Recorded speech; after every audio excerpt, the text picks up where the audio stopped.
चलो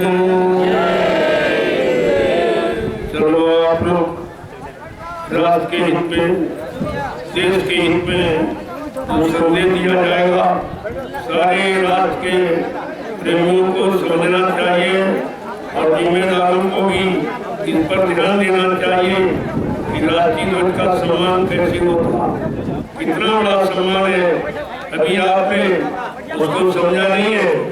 उस तरह से हमको ये काम करना पड़ा, लोगों के सामने राष्ट्रीय ध्वज का सम्मान प्रमाणित करना पड़ा कि आप कैसे सम्मान करें। मैंने जो सम्मान किया है वो हिंदुस्तान ने कोई नहीं करता, किसी को फिक्र नहीं, किसी को जानकारी नहीं, केवल डोरी खींच के झंडा फहरा देना ये काम नहीं है। इसके प्रति आपका संकल्प होना चाहिए, आपकी प्रतिज्ञा होनी चाहिए कि हम सब लोग जैसे एकजुट कर राष्ट्रीय ध्वज को फहराया, यानी राष्ट्रीय ध्वज का सम्मान हुआ तो कर्म करने से सम्मान होगा, ये भाषणबाजी से सम्मान नहीं होगा। 70 साल की आजादी केवल भाषणों में चली गई और जिन लोगों को कुछ नहीं मिला।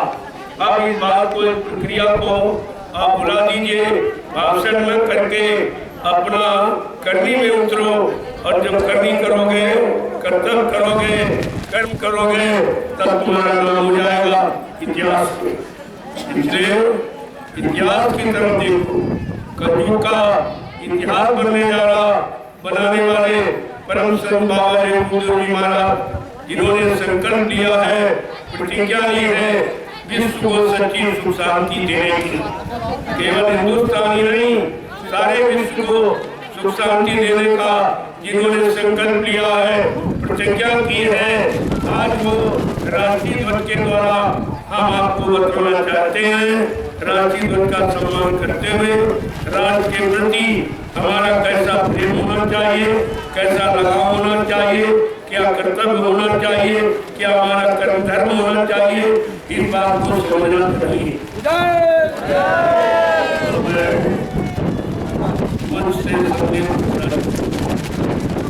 आप सब लोग बैठ के सुनिए, पीछे वाले डिस्टर्ब करेंगे।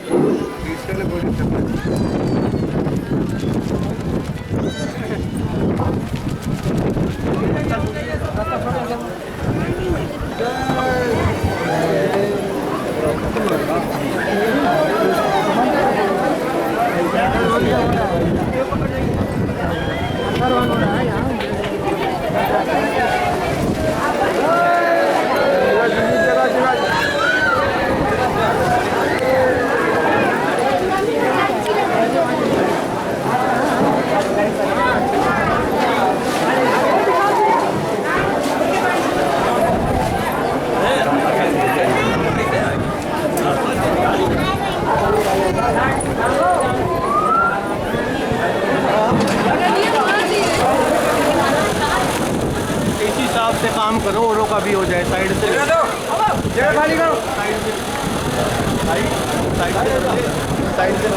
नहीं, मैं भी मान लग गया ना बंदे।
संतोष सब लोग रिकॉर्डिंग करते रहो।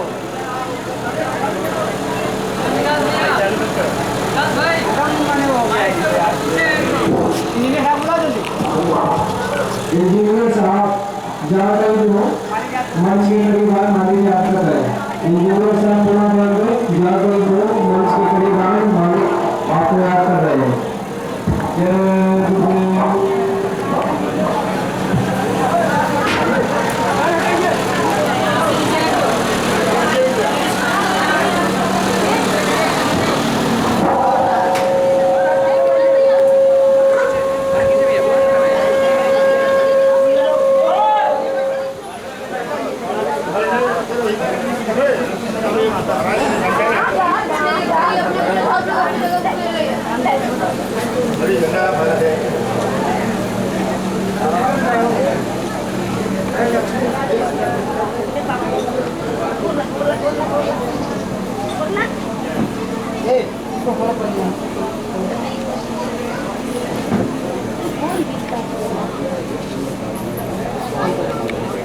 देखो फिर रास्ता कम करो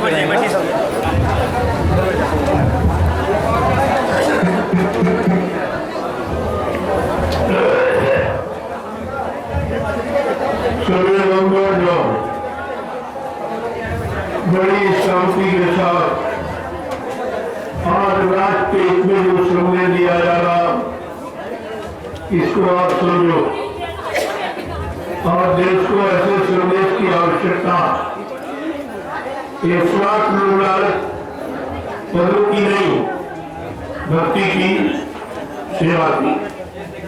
जब राष्ट्र के ऊपर सेवा का भाव होगा तो देश में सुख शांति है।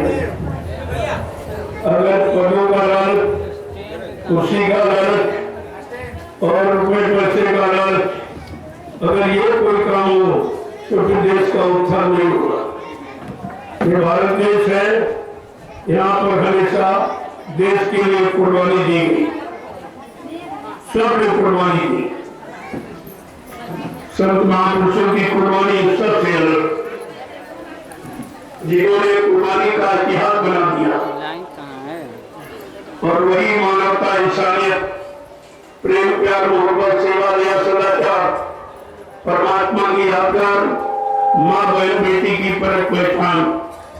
अगर इतनी चीज आपके सामने नहीं है, उनके प्रति आपका अच्छा सच्चा भाव नहीं है, तो फिर देश समाज की उन्नति आप नहीं कर सकते।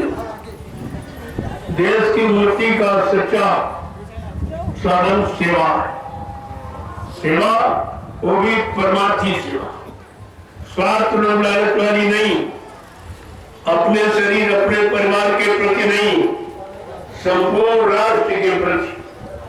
अगर हमारा पुत्रवत भाव होगा, जैसे अपने बेटे को पालते हो, यही भाव अगर देश के प्रति हो जाएगा, राष्ट्र के प्रति हो जाएगा, तो राष्ट्र उन्नति उत्थान अवश्य करेगा। और यही चीज बराबर लोगों के कान तक पहुंचाई जा रही। संत महापुरुषों ने अखंड त्याग किया और निस्वार्थ किया, उनका कोई लोभ लालच नहीं। वो किसी भी सांसारिक वस्तु के इच्छुक नहीं होते और न उनको ये चाहिए। वो संपूर्ण देश राष्ट्र को खुशहाल देखना चाहते हैं, सुख शांति में देखना चाहते हैं, सब में पारस्परिक प्रेम भाव देखना चाहते हैं। जाति और धर्म इससे अलग था, क्योंकि धर्म की परिभाषा किसी व्यक्ति विशेष पर लागू नहीं होगी। धर्म तो हमारा असली यानी आधार है।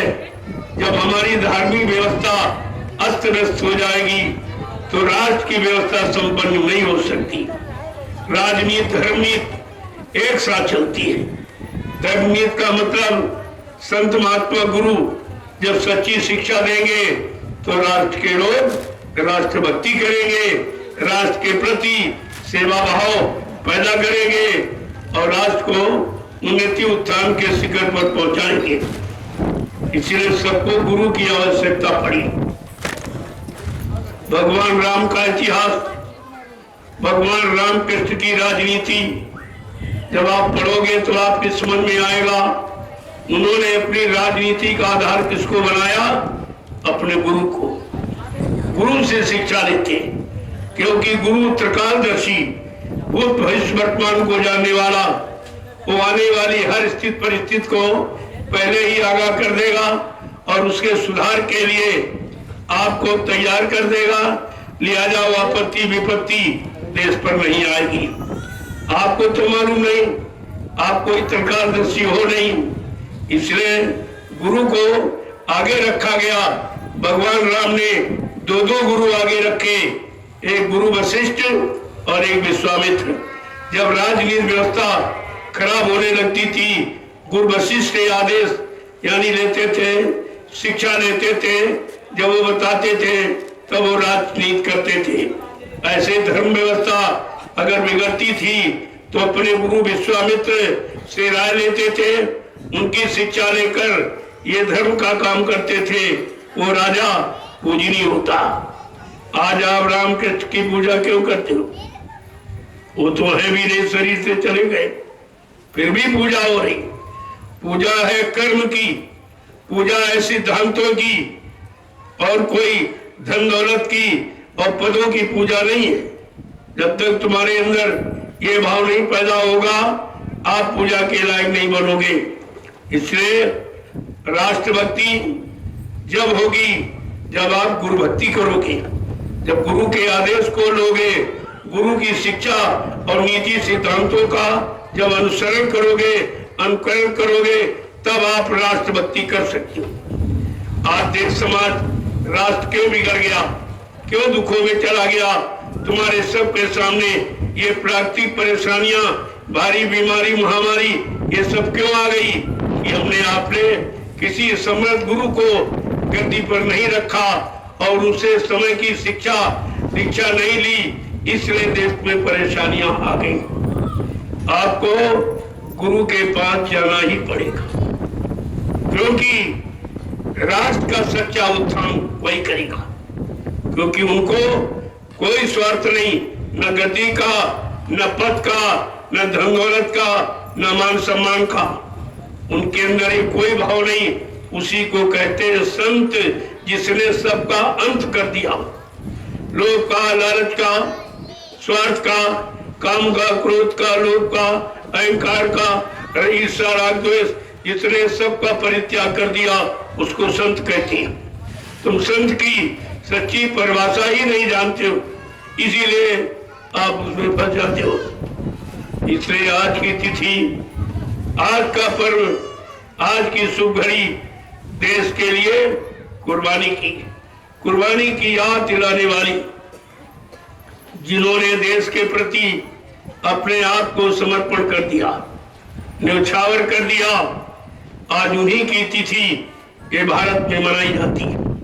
लेकिन उस तिथि पर मनाने के मतलब है उनके अनुसार कोई बन नहीं पाया, उनके जैसा कोई बन नहीं पाया, उनकी जैसी भावना सच्ची देश सेवा के प्रति कोई कर नहीं पाया, इसलिए देश बिगड़ गया। उनकी कहानी पढ़ने से काम नहीं बनेगा। जो उन्होंने किया है वही काम हम लोगों को करना होगा, वही तैयारी देश समाज के उन्नति उत्थान प्रगति के लिए हमें आपको करनी पड़ेगी। तब देश में खुशहाली, अमन चैन आए। ये झंडा फहराने से खुशहाली नहीं आएगी। आगे 75 वर्ष से बराबर तो फहरा रहे हो, क्या मिला? कुछ मिला? कुछ हुआ? अरे भाई, फहराने का मतलब ये हमारी यश और कीर्ति सारे हिंदुस्तान में फैल जाए। फहराने का मतलब ये राष्ट्रीय ध्वज के प्रति प्रेम और सच्ची भावना और सच्चा सच्ची सेवा और सच्चा लोगों के अंदर भाव पैदा हो जाए तो ये झंडा राष्ट्रीय ध्वज इसलिए फहराया गया कि राष्ट्र के प्रति ये प्रेम सब में हो जाए। फहराने का मतलब ये केवल बांस की लकड़ी और डोरी लगा के फहरा के जय जयकार कर देना, इससे कुछ नहीं होगा। ये कुछ नहीं, ये थोड़ी लोगों ने किया था, उन्होंने कुर्बानी दी थी। तो तुम्हारा केवल प्रेम कुर्बानी झंडे तक, झंडा फहरा दिया मत भूल गए, पहले बता दे बांट दिए कहते हो गया था। अरे ये कुछ नहीं, ये तो मनाते मनाते 70 बरस आपके गुजर गए, क्या मिला? कुछ नहीं मिला, कुछ भी नहीं मिला। क्योंकि मिलता है करने के बाद, मजदूरी काम करने के बाद मिलती है, पहले कोई नहीं देती। फिर तुमको ये पारितोषिक कैसे मिल जाएगा? ये गौरव गरिमा तुम्हारी कैसे हो जाएगी? तुमको सम्मान कैसे मिलेगा? क्योंकि आप कर्म नहीं करते हो, केवल झूठा जय जयकार करते, इसकी जय उसकी जय उसकी जय, बस हो गई जय। अगर कहने से जय हो जाती तो लोगों को कुर्बानी देने की क्या जरूरत थी? इतिहास को सही तरीके से पढ़ो, सही तरीके से समझो, और जब तुम्हारी समझ में आ जाए और तुम्हारे अंदर कुर्बानी का भाव, देश सेवा समाज सेवा का भाव पैदा हो जाए, तब आप समझ लो कि हम लोग राष्ट्रभक्ति के काबिल बन पाए।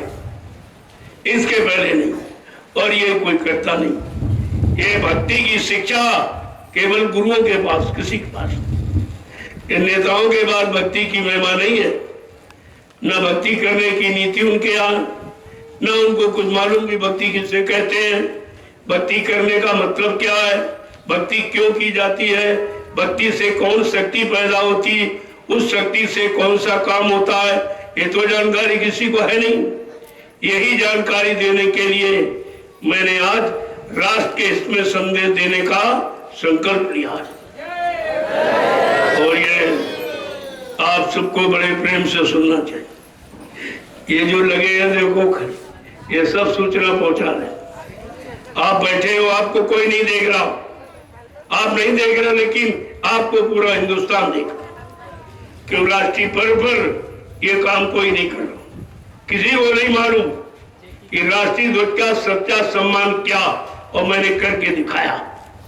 इस तरीके से एकता की डोरी में, झंडा का मतलब एकता की डोरी में जब तक हम लोग नहीं बंधेंगे, एक दूसरे के प्रति सेवा भाव पैदा नहीं करेंगे और व्यवस्था सुरक्षा का भाव नहीं रखेंगे, तब तक कुछ होने वाला नहीं है। ये सारा देश 70 साल की आजादी केवल भाषणों में चली गई, करनी में उतर के नहीं आई, और किसी ने किया भी नहीं ना। और जितनी धार्मिक व्यवस्था है सब प्रवचनों में चली गई, सब प्रवचन करते, लेकिन करने के लिए कोई तैयार नहीं। कोई त्यागी, कोई तपस्वी, कोई ब्रह्मचारी, कोई शाकाहारी, कोई सदाचारी नहीं बन पाया, तो फिर ये धर्म का संदेश आपका झूठा, दिखावटी है, बनावटी, इससे कुछ होने वाला नहीं है। ये प्रसारण का विषय नहीं है, ये करनी का विषय, चाहे राष्ट्र का हो चाहे धर्म का हो। जब तक आप सच्ची करनी में नहीं उतरोगे, न राष्ट्रभक्ति न राजनीति कर सकते हो, न धर्मनीति को संभाल के रख सकते हो, ये काम नहीं हो पाएगा। इसलिए आज मैं संपूर्ण देशवासियों से प्रार्थना करता हूं, देश के जिम्मेदारों से प्रार्थना करता हूं, अब आप सच्ची आजादी की पूजा करो। सच्ची आजादी कैसे मिली, कितनी कुर्बानी के बाद कितने लोग कुर्बान हो गए, कितनी माताएं निपूती हो गई, कितने बहनों का सुहाग लुट गया, तब आजादी का दर्शन मिला। ऐसे नहीं आजादी मिली। और तुम केवल कुर्बानी की कहानी कह के और सुना करके चुप हो जाते हो। करने के लिए कोई नहीं तैयार होता, क्योंकि करने के लिए आपको त्याग और तपस्या ये करनी पड़ेगी, तब कुछ काम होगा।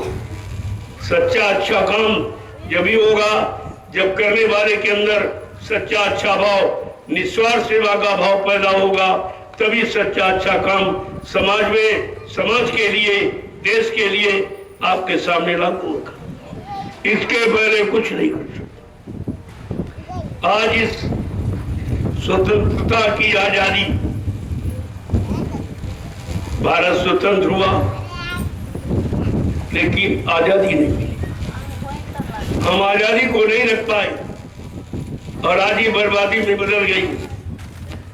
आजादी का मतलब स्वतंत्र, अच्छे सच्चे काम को करने के लिए हम स्वतंत्र हो, उसमें कोई पाबंदी नहीं। बुरे काम में, बुरे खान पान में तो अब पाबंदी होनी चाहिए, लेकिन अच्छे सच्चे काम नहीं। आवाज सब उल्टा, बुरे खान पान में कोई पाबंदी नहीं। चाहे जितनी शराब पी डालो, चाहे जितने मुर्गे काट दो, बकरे काट दो, अंडे फोड़ दो, कोई कुछ कहने वाला नहीं है। क्या ये हिंसा नहीं है? क्या गांधी महात्मा का सिद्धांत ये है? उन्होंने कहा हिंसा परमो धर्मा, और इन लोगों ने क्या किया? हिंसा परमो धर्मा ये बना दिया। बिल्कुल उल्टा, गांधी के सिद्धांत को बिल्कुल यानी भूल गए और सिद्धांत का पूर्तिया अपमान किया और कर रहे हैं और गांधी की बात कह रहे। गांधी जी को मुद्रा में छापता बदल दिया, नोटों पर गांधी का फोटो लगा दिया कि सारे देश की संपत्ति गांधी की, ये प्रमाण है। लेकिन गांधी का कोई सिद्धांत लागू नहीं हुआ। गांधी का सच्चा सिद्धांत था अहिंसा परमो धर्मा। इन्होंने उसको बिल्कुल खत्म किया और हिंसा परमो धर्मा लागू कर दिया। कितनी हिंसाएं हो रही निर्वत, ये मतलब यानी बेगुनाह जीवों के। ये जीव तुम्हारा कौन सा नुकसान करती? बकरी जीवन भर आपको दूध पिलाती, यानी माँ का रोल अदा करती, और तुम काट पीट के खा गए। ये काटना पीटना मारना, क्या ये सिद्धांत है? क्या ये कोई भक्ति है? या ये कोई अच्छी बात है? या कोई सच्ची नीति है? वो तो समझो इसके प्रति। जो ये कर रहे हो या करा रहे हो या करने का आदेश दे रहे हो, ये देश समाज के लिए सुखारी होगा तो बहुत दुख का माहौल हो जाएगा। धरती माँ की गोद में पलने वाले जीव, इनको किसी ने पैदा नहीं किया और ये सब परमात्मा खुदा की, उनका ये परिवार है। जैसे तुम्हारा परिवार, पत्नी, बाल बच्चे, भाई बहन, बिरादर, ऐसे ये कुदरत का परिवार जो जीव देख रहे हैं। और ये जीव सब इंसान के मदद के लिए बनाए गए थे, और इंसान ने मदद तो छोड़ दो, उनकी हिंसा कर रहा, उनको मार काट रहा, सता रहा। कहते आदमी मार दो तो फांसी गिर जाओ, और बकरे और मुर्गे मछली काटो, कोई सजा नहीं। उसमें जीवात्मा नहीं है। जो मनुष्य में है वही इनमें है। जीवात्मा सब में समान रूप से है, और जीवात्मा के कारण ही ये विधान बना कि मानव शरीर सबसे महान है और मानव शरीर को मारने की सजा मृत्यु है। लेकिन अन्य जीव, क्या ये भगवान के बनाए नहीं है? क्या इसको इनको किसी वैज्ञानिक ने बनाया? ये सब भगवान के बनाए हुए उसने क्यों बनाया? हम सब मनुष्यों को लाभ देने के लिए इन जीवों को बनाया गया। जो जीव तुमको लाभ दे रहे, बकरी पूरे जीवन आपको दूध पिलाती, बकरी साथ तुम्हारा क्या व्यवहार? मुर्गा सुबह ठीक बजे 4 बजे आवाज देता, ऐ मुसलमानों जाग जाओ, खुदा की इबादत का समय हो गया, ऐ हिंदुओं जाग जाओ, ये पूजा पाठ भजन का समय हो गया। दो इतने अच्छे नेक भले काम की आवाज लगाकर आपको जगाता हो, आपका क्या व्यवहार मुर्गे के साथ? जरा अपने मानवीय व्यवहार पर दृष्टि डाले कि तुम पशुओं से भी नीचे चले गए हो। तुम्हारा कोई सिद्धांत नहीं, तुम्हारे में कोई रहम और दया नहीं, कोई पाप पुण्य जानने की, कोई समझने की इच्छा नहीं। ये सब क्या हो रहा? आज कुदरत नाराज क्यों है कि हमने आपने जो कुदरत के बरखिलाफ कार्य किया, मार काट, हिंसा, चोरी, कत्लेआम, व्यभिचार, कुप्चार, झूठ छल कपट जो आपने किया है ये कुदरत के खिलाफ। कुदरत सख्त नाराज है, इसलिए अब कुदरत कुछ करना चाहती है। कुदरत का काम तुम्हारे हित में नहीं होगा, इसलिए बाबा जी ने सबको शाकाहारी बनने का संदेश पूरे हिंदुस्तान में दिया। हम जानते हैं कि तुम महात्मा नहीं बन पाए, धर्मात्मा नहीं बन पाए, अच्छे नहीं भले इंसान नहीं बन पाए, तो कम से कम शाकाहारी बन जाओ। अगर इसी से तुम्हें लाभ मिल जाए, तुम्हारे गुनाह पापों की माफी हो जाए, तो इससे बड़ा और कौन सा तुम्हारे लिए अच्छा काम होगा। लेकिन अभी नहीं समझ में कुछ आ रहा, सब आगे दौड़े चले जा रहे, उधर ही काम कर रहे, उधर मार काट हिंसा में जुटे पड़े हैं। अब आप तैयार हो जाइए, कुदरत सख्त सजा सुनाने जा रही है। अभी तो उसने एक नमूना पेश किया था जिसमें करोड़ों दुनिया से चले गए। कोरोना नाम की एक छोटी सी बीमारी, अरे इस बीमारी को बाबा जी ने 6 नवंबर 1986 में इस बीमारी को बताया। कहा तुम्हारे कारनामों से कुदरत इतना नाराज हो गई, वो एक बीमारी लेके आएगी। उस बीमारी का नाम है कोरोना। क्या क्या न करो, कोरोना का मतलब तुम्हें क्या क्या नहीं करना है। तुम्हें अंडा नहीं खाना, मांस नहीं खाना, मदिरा शराब नहीं पीना, निंदा आलोचना बुराई नहीं करना, किसी की चोरी, किसी से छल कपट का व्यवहार नहीं करना। अगर तुम करोगे तो ये कोरोना तुमको तबाह कर देगा। सारा हिंदुस्तान ही नहीं, पूरा विश्व तबाह हो। एक कुदरत की एक छोटी सी, अभी तो बड़ी बड़ी बीमारियां जानलेवा तैयार खड़ी। अगर आप शाकाहारी न हुए तो ये नोट कर लो, उस बीमारी से आप बच नहीं पाओगे, अपने आप को बचा नहीं पाओगे। बाबा जी ने पहले ही संकेत किया कि 12-12 कोस पर कोई एक चिराग जलता नजर आएगा, इतनी जनहानि होगी। कहा बच्चा ये मकान खाली पड़े रहेंगे, कोई रहने वाला नहीं होगा, और तुम एक एक इंच पर झगड़ा करते हो। तुम्हें नहीं मालूम आगे क्या होने वाला। इतने मकान खाली होंगे, कोई रहने वाला दिखाई नहीं। अभी आपने देखा कि जो कोरोना नाम की बीमारी आई, तुम्हारी सारी व्यवस्था को खत्म कर दी, सब लोगों को केंद्रित। तुम्हें घर में 3 महीने की सजा हो गई, घर में बंद रहे, नहीं निकल पाए। तुम्हारी सारी सुविधा जो मिलती थी वो सब बंद। आज तक ऐसा कभी नहीं हुआ, चाहे प्रधानमंत्री मरा हो चाहे राष्ट्रपति, लेकिन रेल ट्रेन कभी बंद नहीं हुई। कोरोना में वो भी हो गया। ये है कलयुग जाना। अभी तुम कलयुग समझते कहाँ हो, न सतयुग कलयुग को जानते नहीं हो।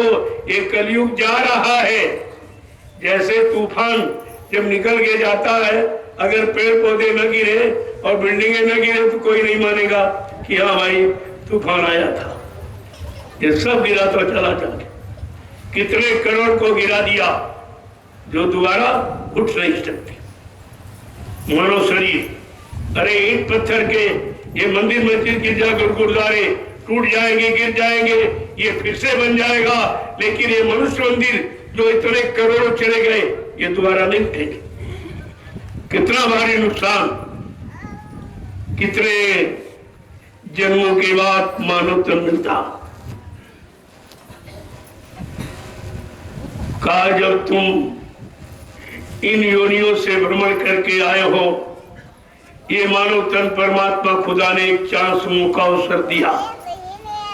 जब जीवात्मा हर शरीरों में मन के साथ लगी रही, देखती रही कि मन को इन शरीरों में आने से मिलता था। कहा जन्म मरण, पैदा हुआ मर गया, फिर पैदा हुआ फिर मर गया। तब उसने मालिक से प्रार्थना की, एक बार यानी मतलब हमको मानव शरीर का सौभाग्य दे दीजिए। मैं किसी संत महात्मा से अपने घर जाने का रास्ता पूछ लूंगी और चली जाऊंगी, फिर आप कभी नहीं हो। कहा क्यों? कहा नाक में दम हो गई हमारे, बार बार मरते मरते ये जन्म मरण से एकदम उग गई कि जन्म मिला, फिर मर गए, फिर जन्म हुआ, फिर मर गए, ये तो कभी सिलसिला बंद ही नहीं होगा।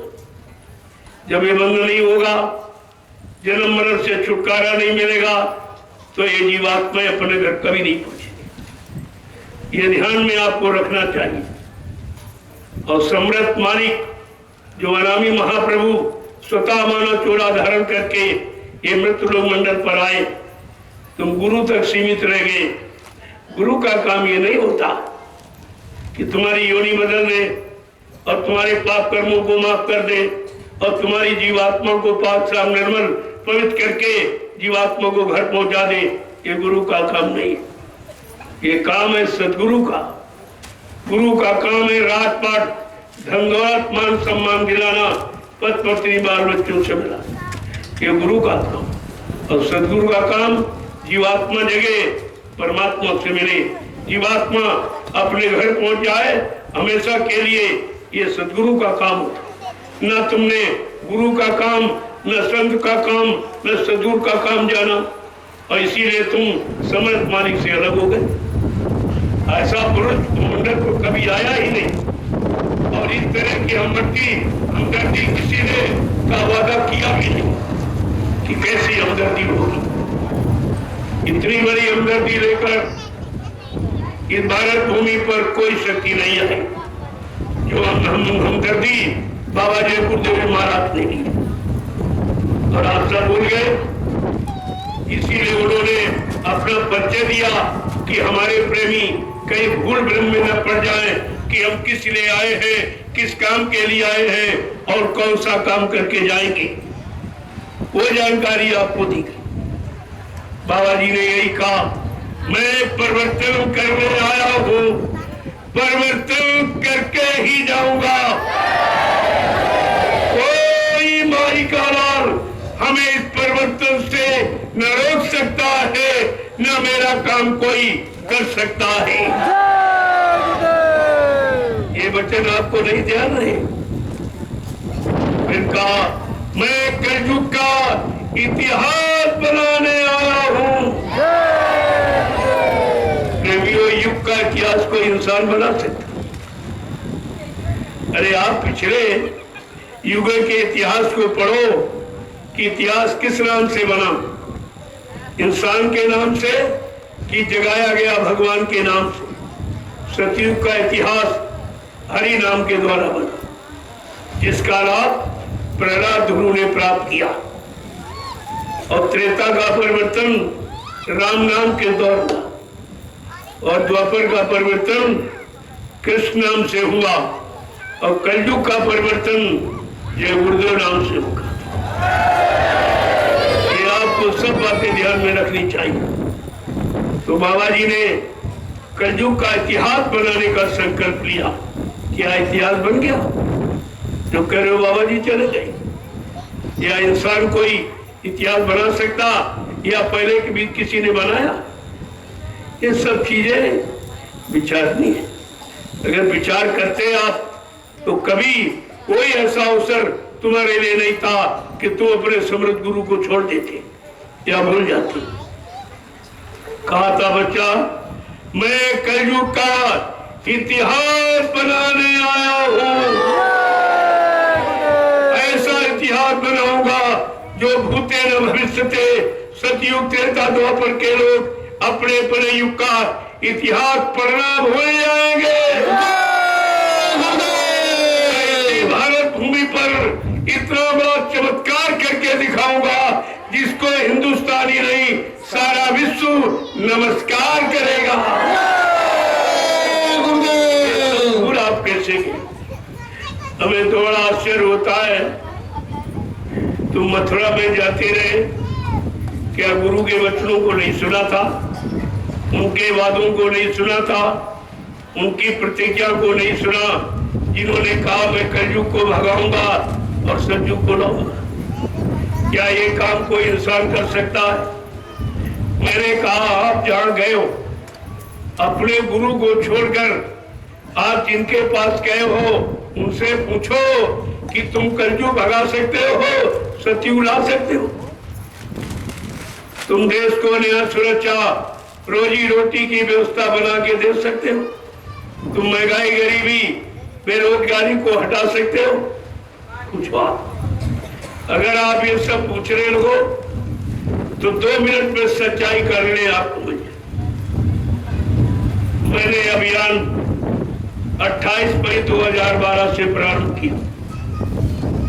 सर्वप्रथम मैं दिल्ली पहुंचा कुछ प्रेमियों को लेकर जंतर मंतर भूमि पर, और प्रेमियों ने प्रधानमंत्री, गृह मंत्री को ज्ञापन दिया, उनसे रिसीविंग ले ली।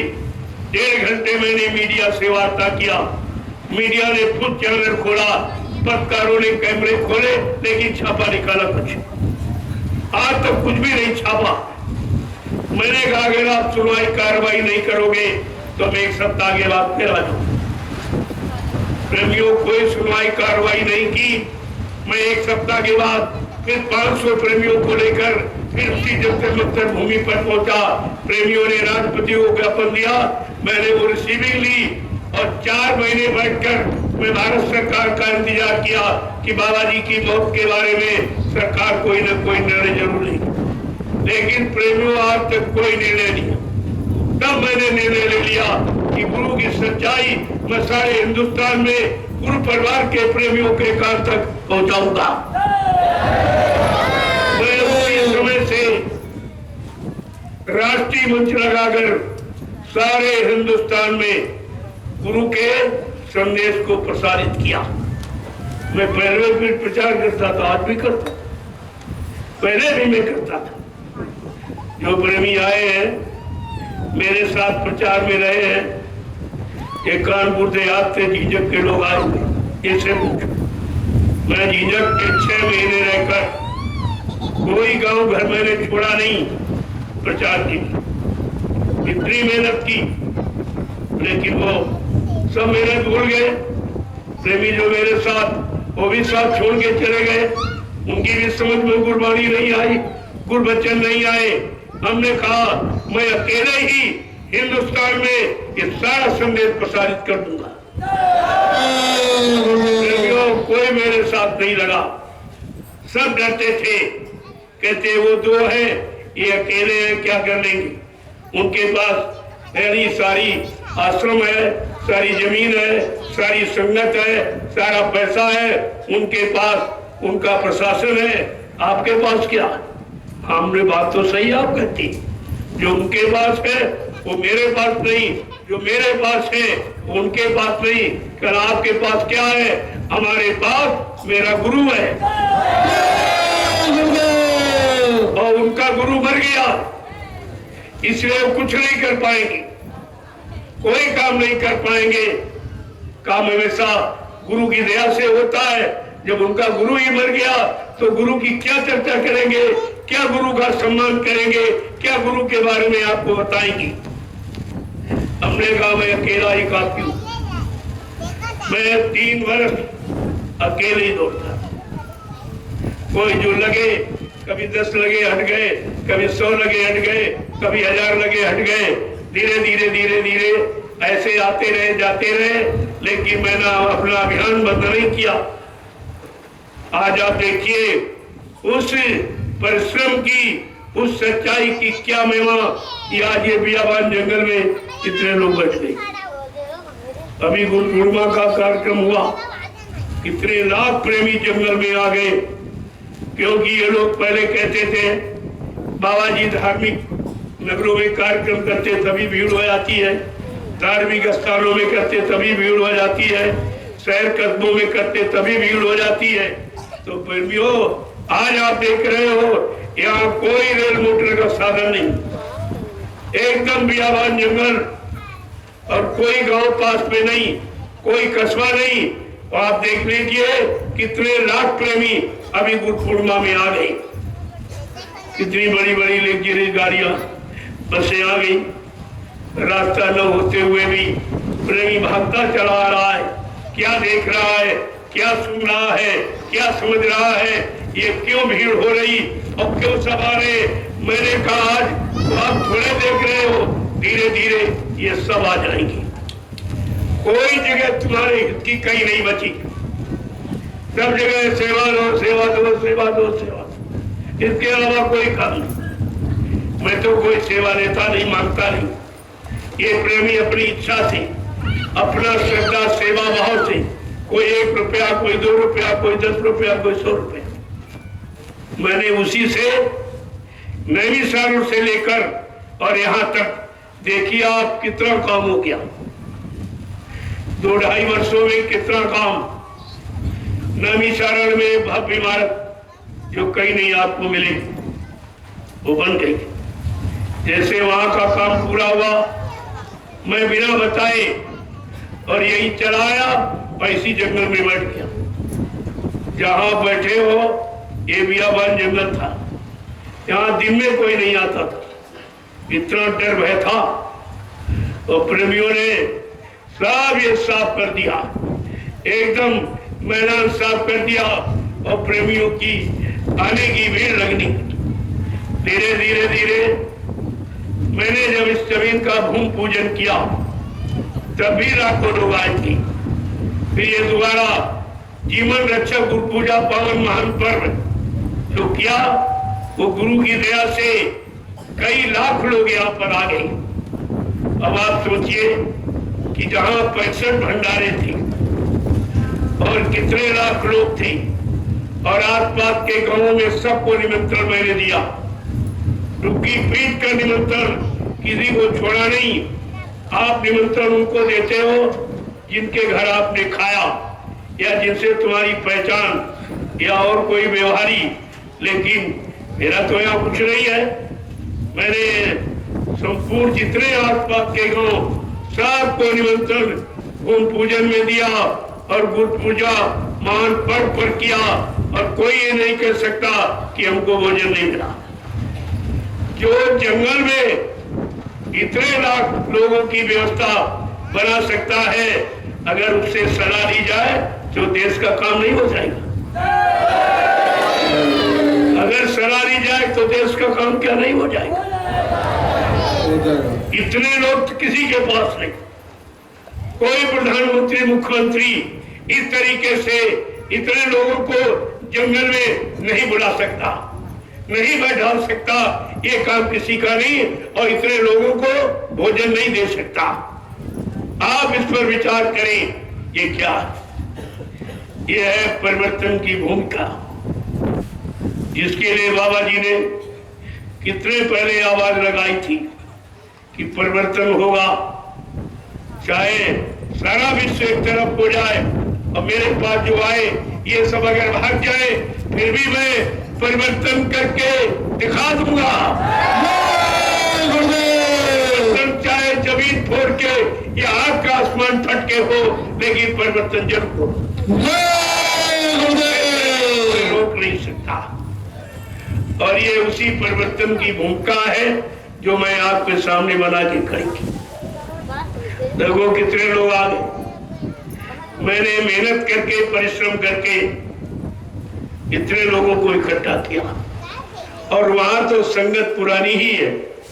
ना तो उज्जैन वाले ने, न मथुरा वाले ड्राइवर ने 2 आदमी नहीं खड़े किए नए।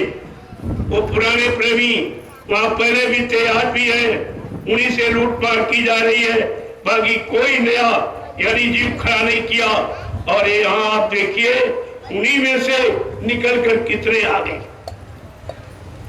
इसको कहते हैं मेहनत परिश्रम। तो मेरी तो इच्छा है, हमारा गुरु परिवार 45 करोड़, मैं तो सबको परिवार का ही मानता हूं। अगर परिवार से कोई नाराज होकर कहीं चला जाए तो क्या वो परिवार का व्यक्ति नहीं रहता, वो परिवार का ही माना जाएगा। इसलिए मैंने उन दोनों प्रेमियों के लिए मैंने संदेश भेजा कि आप सच्चाई पर अभी आ जाओ, अभी बचने के लिए जगह है। माफी हो जाएगी, बच जाओगी। अगर यही करते रहे, गुरु को इसी तरह बदनाम करते रहे और झूठा प्रचार करते रहे कि बाबा जी शरीर छोड़ के चले गए, तो ये अपराध की माफी नहीं मिलेगी। अभी गुंजाइश है, क्योंकि अभी मैं उनके वचनों का प्रसारण वायुमंडल में कर रहा हूं। जब ये प्रसारण बंद हो जाएगा फिर किसी को भी माफी नहीं मिलेगी। आपसे पूछा जाए कि बच्चा मेरे लिए तुमने क्या किया, तो तुम क्या जवाब दोगे? तुमने गुरु के लिए क्या किया? केवल मुर्दे का प्रचार किया और कुछ नहीं। बाबा जी मर गए, कहते कभी नहीं आएंगे, तुम्हारा कभी काम नहीं होगा। तब तुमको सोचना चाहिए था और कहना चाहिए था कि हमारी जीवात्मा का क्या होगा। क्योंकि बाबा जी ने नामदान दिया। नामदान देने का मतलब क्या और नामदान लेने का मतलब क्या, ये सारी व्यवस्था तुम खत्म कर रहे हो। जो कह रहे हो नामदान देने वाला मर गया, तो इन जीवात्माओं को कौन जगाएगा, कौन घर पहुंचाएगा, ये आपको पूछना चाहिए। लेकिन कुछ नहीं।